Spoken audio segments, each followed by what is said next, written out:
Hello दोस्तों, स्वागत है आप सभी का हमारे YouTube चैनल डीडी ट्यूटोरियल में। दोस्तों, आज मैं फिर से स्ट्रेन एनर्जी मेथड से डिफ्लेक्शन ऑफ बीम निकालने का न्यूमेरिकल लेकर आया हूँ।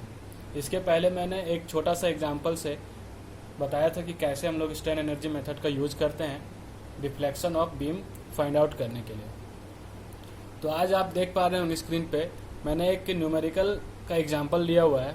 इसे हम सॉल्व करके दिखाएंगे कि हम स्ट्रेन एनर्जी मेथड का कैसे यूज करते हैं किसी भी बीम का डिफ्लेक्शन फाइंड आउट करने में। तो चलिए शुरू करते हैं।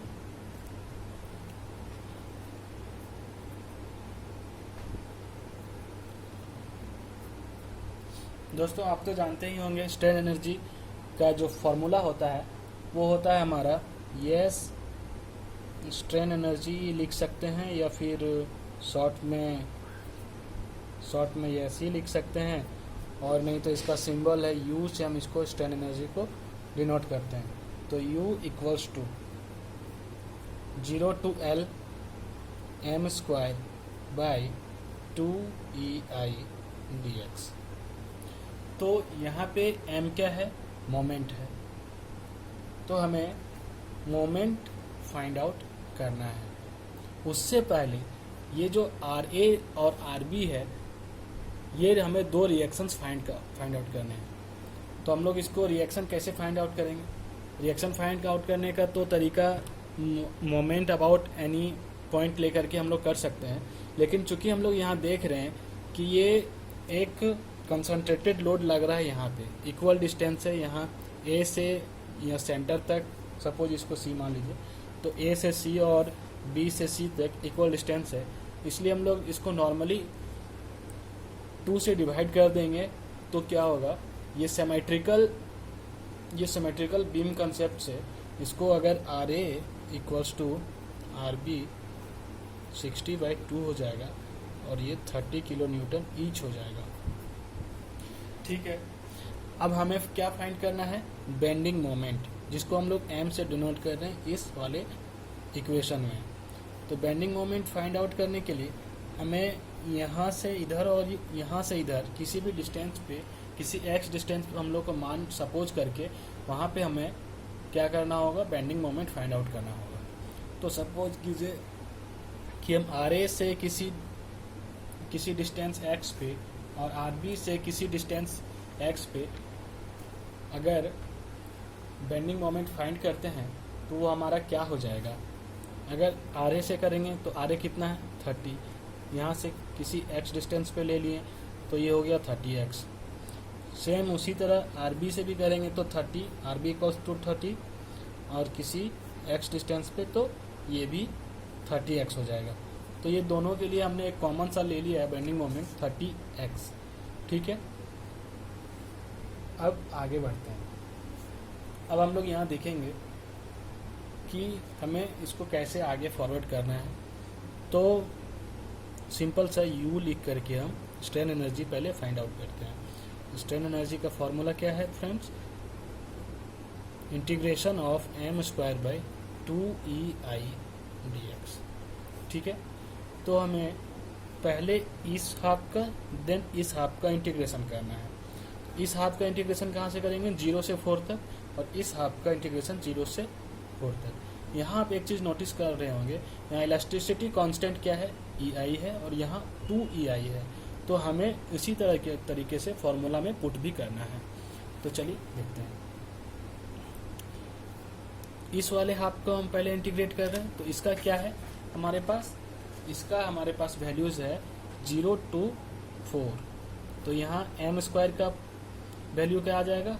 30x का whole square by 2EI dx। Plus में क्या करेंगे? 0 to 4, फिर से 0 to 4 इधर से लेंगे तो अब 30x का whole square by 2 into 2EI। यहाँ पे 2EI क्वेश्चन में दिया हुआ है, इसलिए हम लोग यहाँ 2EI पुट करेंगे, फिर साथ में dx। अब आगे प्रोसीड करेंगे। ये स्क्वायर में है, m स्क्वायर है, इसका स्क्वायर करेंगे तो 900x स्क्वायर बाई 2EI आई हो जाएगा, इंटीग्रेशन 0 to 4, फिर प्लस में यहाँ integration 0 to 4 900 x square by 4 EI dx। ठीक है, अब यहाँ से जो कांस्टेंट हमारा कॉमन आ सकता है उसे हम लोग बाहर कर लेंगे। तो क्या क्या आ सकता है देखते हैं। चलिए पहले तो सिंपल सा 900 बाई EI, देखिए कॉमन आ रहा है दोनों में, तो इसे हम लोग बाहर कर लेते हैं। अब यहाँ क्या बच गया, x square by 2 dx plus x square by 4 dx।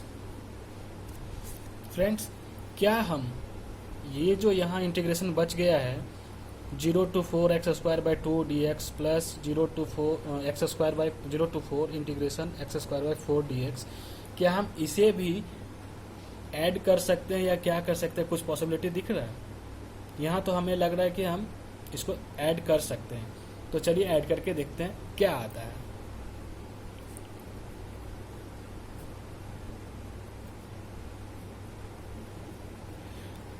जैसे 2 और 4 का अगर एलसीएम लेंगे तो ये तो 4 आ जाएगा। अब यहाँ 2x square plus x dx ये हो गया। अब ये क्या हो गया, x square plus 2x square plus x square 3x square by 4। तो 3/4 को हम बाहर ले लेते हैं, फिर 900 बाई EI इंटू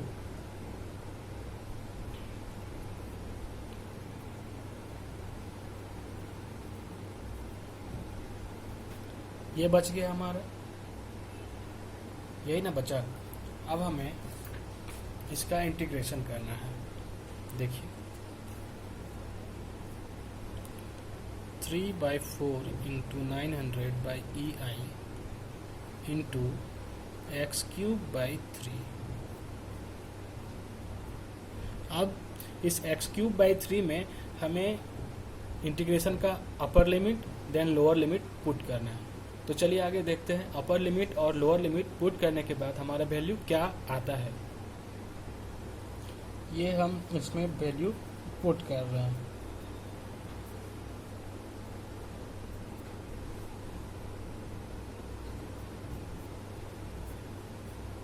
ये आ गया, बाकी 0/3 तो ये 0 हो जाता, इसलिए हम लोग इसको इसी तरह छोड़ दें। अब अगर हम इसका पूरा का मल्टीप्लिकेशन करेंगे तो ये आ जाएगा u equals to 14400 by EI। ये हमारा क्या निकल गया, स्ट्रेन एनर्जी। और हम लोग ये जानते हैं फ्रेंड्स कि स्ट्रेन एनर्जी मेथड से डिफ्लेक्शन निकालने के लिए हमें work done by the load भी फाइंड आउट करना पड़ता है। तो work done by the load, वो उसका फॉर्मूला क्या होता है, work done by external load, इसका फॉर्मूला होता है W equals to 1/2 P into deflection. यहाँ P क्या है, आपका लोड है, और लोड हमारे पास यहाँ कितना है, 60 किलो न्यूटन है। और डिफ्लेक्शन क्या है, ये डेल्टा क्या है, डेल्टा डिफ्लेक्शन है, डेल्टा डिफ्लेक्शन है। तो हम लोग अब इसको एनर्जी कंजर्वेशन प्रोसेस से उसको बेस मान करके हम लोग work done by external energy और ये जो स्ट्रेन एनर्जी है, ये दोनों को हम लोग कंपेयर करेंगे, तब जाकर हमारा डिफ्लेक्शन पता चल जाएगा। ठीक है, तो 14400 EI equals to half P into delta. तो 14400 बाई EI, तो हमारा डेल्टा जो डिफ्लेक्शन है वो कितना आ जाएगा, 4800 बाई EI। ये इस तरह से हमें स्ट्रेन एनर्जी मेथड यूज करके deflection of cantilever find out करना हमने सीख लिया।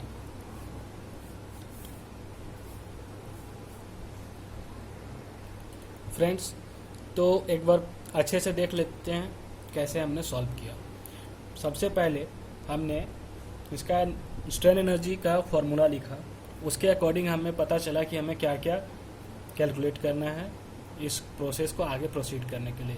तो हमने पहले देखा कि RA और RB दो रिएक्शन है जिसे हमें कैलकुलेट करना है। तो इस बीम में ये बीम सिमेट्रिक बीम था, तो जिसके वजह से हमने RA = RB का कंसेप्ट लेकर के हमने पहले इसका रिएक्शन फाइंड आउट कर लिया। फिर हमने रिएक्शन को के हेल्प से हमने बेंडिंग मोमेंट किसी डिस्टेंस x पे फाइंड आउट कर लिया, फिर यहाँ से भी किसी डिस्टेंस x पे फाइंड आउट कर लिया। फिर जो बेंडिंग मोमेंट आया उसे हमने इस फॉर्मूले में पुट कर दिया और फिर आगे इंटीग्रेट करता चला गया।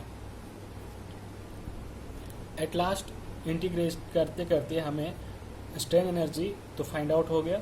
अब जैसा कि स्ट्रेन एनर्जी मेथड में बताया गया है कि डिफ्लेक्शन फाइंड आउट करने के लिए हमें work done by external load, जो एक्सटर्नल लोड बीम पे लग रहा है उस बीम का जो लोड है उसके कारण जो वर्क डन हो रहा है उससे हमें अपने स्ट्रेन एनर्जी को कंपेयर करना है।